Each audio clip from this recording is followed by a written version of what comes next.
চুরি সংগঠিত হয় এবং এই চুরিটা সংগঠিত হয় রাত 9:30 থেকে। তারা যখন দোকানটা বন্ধ করে যায় রাত 9:30 থেকে সকাল 8:30টার মধ্যে এই চুরিটা সংগঠিত হয়। তো এখানে 24 ভরি স্বর্ণ এবং 35 ভরি রূপা সহ প্রায় 50 লক্ষ টাকার মালামাল নিয়ে যায় ওই দিন। তা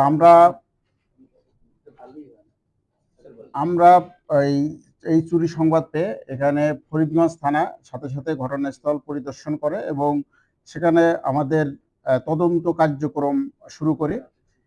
তদন্তের এক পর্যায়ে বিভিন্নভাবে তথ্য প্রযুক্তির সহায়তা সহ সার্বিক সোর্স নিয়োগের মাধ্যমে আমরা জানতে পারি যে এখানে খুলনার একটি চোর চক্র এবং চাঁদপুর সদরের চোর চক্র এই চুরিটা সংগঠিত করেছে।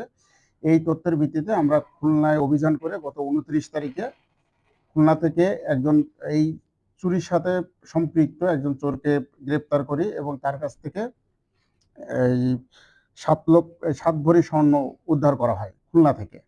এরপরে ওর স্বীকারোক্তি মতে যে চাঁদপুর সদরে যে সম্পৃক্ত যে চোর তাকে আমরা আটক করি এবং তার কাছ থেকে আমরা এই 5 লক্ষ টাকা উদ্ধার করি।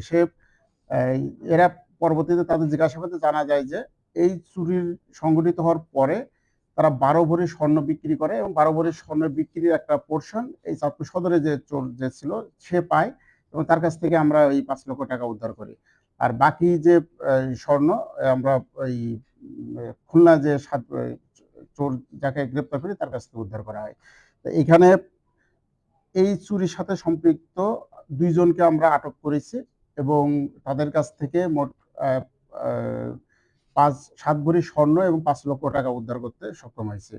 এরা যার কাছে এই স্বর্ণটা বিক্রি করে তাকেও আমরা মোটামুটি আইডেন্টিফাই করেছি। আমরা তাকেও অচিরেই গ্রেপ্তার করতে সক্ষম হব।